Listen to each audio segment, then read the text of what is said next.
I now heard Labor's plan. They're going to put an extra $500 million costs into the economy. $500 million extra costs on employers. And what would that do? It's quite simple, really. That's going to reduce, essentially, the productive capacity of the economy. And this is really the choice that New Zealand is faced with at the moment, the economic plan. Now, we heard one part of Labor's economic plan, add costs into the economy. They actually think that's a plan. They think a sympathy approach to the economy will do it. Well, I'd have to say, Mr. Speaker, that is simply a cynical and bankrupt attempt to actually grow the economy. This is what Labor's plan seemingly is. First of all, increasing minimum wage, $500 million extra against employers. Second, increased borrowing. Third, increased departmental expenditures. Just about every spokesman across there has made some promise or other to increase departmental expenditure. Third, they're against efficiency. They're against broadband even. They'll have the opportunity, no doubt, later today whether they want to vote for that infrastructure investment or against. And I apprehend, based on the debate that I've heard so far, they're going to vote against. So they're against broadband. They're against infrastructure. And they're against irrigation. They consistently oppose the plans to expand irrigation in the Canterbury region. What are the other things they're against? They're against sales of SOEs. And yesterday, when I was listening to the debate, their core argument was this: New Zealanders already own it.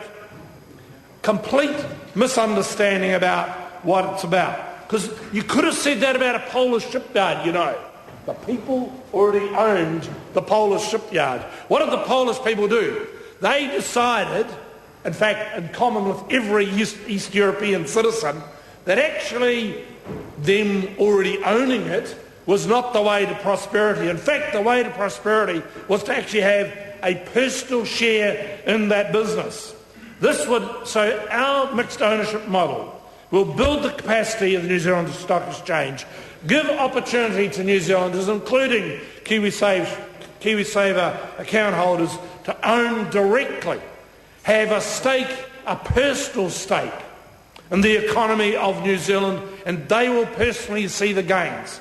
It's well known, and Labor should know this, at least Mr Mallard actually does know this, that having some private sector ownership does increase efficiency, does increase effectiveness. And of course it enables government to invest against borrowing. Now, we've already heard about what Labor sold when they were in office in '89. Would they seriously suggest today that New Zealand taxpayers should own telecom? Would they seriously suggest today that it would be a good idea to have a network of state hotels? Would they seriously suggest that they should have a rural finance banking system? And would they seriously suggest that it would be a really good idea for the government to own New Zealand Steel? Because that's really the space they're now at. They're really now in the space of saying anything that is publicly owned must always remain in public ownership to 100%, because the reason being we already own it. And that, to them, is a complete answer. It's a mantra for them. And yet their own evidence, based on their own record, including, in fact, Mr Mallard, they know that there are some things, frankly, where it is better to have private sector ownership. And most of us would agree that balance already exists today in New Zealand, and you can see the advantages of that. That's why National is going to go out to the public with that plan. Now, there's another issue that I want to raise, and that's science and innovation, because this was like the big speech at the conference. Paul Callan, well noted and well regarded for his ideas on innovation, an excellent book that he wrote, Walter Wetter. And so what did they do? They said, we will bring back $160 million tax credit. But what did they fund that by? by bringing ETS 2 years earlier on the farmers. It's a zero-sum game, Mr Speaker. They have no plan.